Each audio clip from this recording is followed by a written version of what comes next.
నమస్తే, welcome to సత్యాగ్రహి. నేను శివాని. రాజకీయాల్లో శత్రువుకు శత్రువు మిత్రుడు అంటారు, కానీ తెలంగాణలో మాత్రం శత్రువుకు మిత్రుడే అసలైన రహస్య మిత్రుడు అన్నట్టుగా సాగుతోంది రేవంత్ రెడ్డి బండి సంజయ్ బంధం. ఢిల్లీలో తిట్టుకుంటారు, గల్లీలో కలుసుకుంటారు. బయటకు విమర్శలు, లోపల మాత్రం చీకటి ఒప్పందాలు. కేంద్ర మంత్రి బండి సంజయ్ కుమారుడు భగీరథ్ అలియాస్ బగ్గీపై పోక్సో లాంటి అత్యంత కఠినమైన కేసు నమోదై 72 గంటలు దాటినా పోలీసులు ఏమీ తెలియనట్లుగా యాక్టింగ్ ఎందుకు చేస్తున్నారు? ఒక కేంద్ర మంత్రి కొడుకు మాయమైపోతే తండ్రి కనీసం కంగారు పడకుండా ప్రధాని సభలో జోకులు ఎలా వేస్తున్నారు? రేవంత్ రెడ్డి ఈ కేసుపై ఎందుకు మౌనముద్రలో ఉన్నారు? అసలు వీరిద్దరి మధ్య కుదిరిన ఆ రహస్య డీల్ ఏంటి అనేది ఈ రోజు మనం ఈ వీడియోలో చూద్దాం. ఒక మైనర్ బాలికపై అరాచకాలకు పాల్పడ్డాడనే ఆరోపణలు వస్తే ఏ సామాన్యుడినైనా పోలీసులు నిమిషాల్లో లాక్కెళ్లి జైల్లో వేస్తారు. కానీ ఇక్కడ నిందితుడు ఎవరంటే పవర్ఫుల్ కేంద్ర మంత్రి ముద్దుల కొడుకు. అప్పుడు ఏం జరుగుతోందో మీకు ప్రత్యేకంగా చెప్పాల్సిన పని లేదు. 72 గంటల నుంచి సస్పెన్స్. కేసు నమోదై 3 రోజులు కావస్తున్నా నిందితుడిని కనీసం విచారణకు కూడా పిలవలేదు.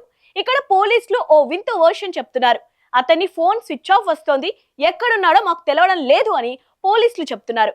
వావ్! గూగుల్ మ్యాప్స్ ఉన్న కాలంలో వేల కోట్లు ఖర్చు పెట్టి టెక్నాలజీ వాడే పోలీసులు ఒక వివిఐపి కొడుకు ఎక్కడున్నాడో కనిపెట్టలేకపోతున్నారంటే మనం నమ్మాలి, నమ్మి తీరాలి కూడా. అయ్యా పోలీస్ బాస్, మీరు కనిపెట్టలేకపోతున్నారా? లేక పెద్దాయన నుంచి ఆదేశాలు రావట్లేదా? బాధితులు కన్నీరు మున్నీరవుతుంటే మీరేమో నిందితుడిని సేఫ్ గా దాచిపెట్టడంలో బిజీగా ఉన్నారనే విమర్శలు ఇప్పుడు సోషల్ మీడియాలో తుమ్మెత్తిపోస్తున్నాయి. ఇక్కడే అసలైన పొలిటికల్ గేమ్ మొదలైంది. ప్రధాని మోదీ రాష్ట్రానికి వచ్చినప్పుడు వేదిక మీద ఒక సీన్ కనిపించింది. ముఖ్యమంత్రి రేవంత్ రెడ్డి, బండి సంజయ్ పక్కనే కూర్చొని ముచ్చట్లు పెట్టుకుంటూ నవ్వుతూ కనిపించారు. ప్రజలు ఏమనుకుంటున్నారంటే అబ్బో, రాష్ట్రం కోసం ఇద్దరు నేతలు ఎంత కష్టపడుతున్నారో అని. కానీ లోపల అసలు విషయం వేరు. కొడుకుపై అంత పెద్ద కేసు ఉంటే తండ్రి ముఖంలో ఏమాత్రం ఆవేదన లేదు. ఎందుకుంటుంది? అక్కడ రేవంత్ రెడ్డి కదా. రేవంత్ రెడ్డి ఆదేశాలు లేనిదే పోలీసులు అడుగు కూడా ముందుకు వేయరనేది బహిరంగ రహస్యం. మరి ఈ కేసులో పోలీసులు ఎందుకు కిక్కురు మనడం లేదు? బండి సంజయ్ కుమారుని రక్షించడంలో రేవంత్ రెడ్డి పాత్ర ఏంటి? పిఆర్ఎస్ నేతలు ముఖ్యంగా హరీష్ రావు చేస్తున్న ఆరోపణల్లో నిజం లేదంటారా? నువ్వు నా కేసుల్ని ఆపు, నేను నీ ప్రభుత్వాన్ని పడకుండా చూస్తాను అనేదే వీరి మధ్య కుదిరిన చీకటి ఒప్పందమని విశ్లేషకులు అంటున్నారు. బండి సంజయ్ కుమారుని కాపాడడం వెనుక రేవంత్ రెడ్డి పాత్ర ఉందని స్పష్టంగా కనిపిస్తోంది.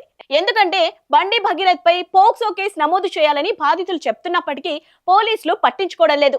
అయితే కాంగ్రెస్ ప్రభుత్వం నుంచి వచ్చిన ఆదేశాల మేరకే బండి భగీరథ చర్యలు తీసుకోవడం లేదని ఆరోపణలు వస్తున్నాయి. దేశవ్యాప్తంగా కాంగ్రెస్, బీజేపీ అంటే ఉప్పు నిప్పు, కానీ తెలంగాణలో మాత్రం వీరు కలిసి ఉంటే కలదు సుఖం అన్నట్టుగా ఉన్నారు.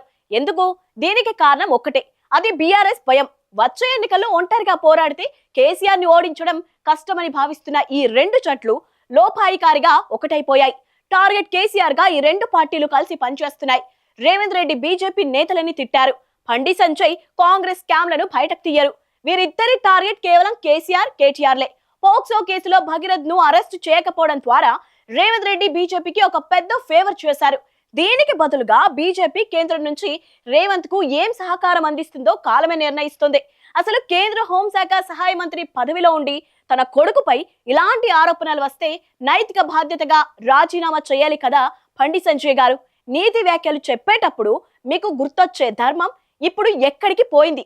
చివరిగా ఒక్క మాట, రాజకీయాలు ఎవరైనా చేసుకోవచ్చు, కానీ ఒక మైనర్ ఆడపిల్ల విషయంలో జరిగిన అన్యాయాన్ని కూడా రాజకీయ అవసరాల కోసం తాకట్టు పెట్టడం ఎంతవరకు సమంజసం? కొత్త డీజీపీ మహిళల రక్షణే మా ప్రథమ కర్తవ్యమని ప్రసంగాలు ఇస్తున్నారు. మరి ఈ కేసు విషయంలో మీ కర్తవ్యం ఏమైంది సార్?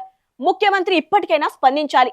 మీ రహస్య బంధాలు పక్కన పెట్టి బాధితురాలికి న్యాయం చేయాలి. లేదంటే రేవంత్ బండి మధ్య ఉన్నది చీకటి ఒప్పందమే అని ప్రజలు ఫిక్స్ అయిపోతారు. గుర్తుంచుకోండి, అధికారం ఇవాళ ఉంటుంది, రేపు పోతుంది. కానీ ఒక నిందితుడిని కాపాడటానికి మీరు వాడుతున్న ఈ అధికార బలం చరిత్రలో ఒక మాయని మచ్చగా మిగిలిపోతుంది. బండి భగీరథ్ అరెస్ట్ ఎప్పుడు? రేవంత్ రెడ్డి సమాధానం ఎప్పుడు? వేచి చూద్దాం. మరి రేవంత్ బండి రహస్య బంధంపై మీ అభిప్రాయం ఏంటి? నిజంగానే వీరిద్దరూ కలిసి పిఆర్ఎస్ ని టార్గెట్ చేస్తున్నారా? కింద కామెంట్ చేయండి. వీడియో నచ్చితే లైక్ చేయండి, షేర్ చేయండి. మరిన్ని పొలిటికల్ అప్డేట్స్ కోసం మా ఛానల్ ని సబ్స్క్రైబ్ చేసుకోండి.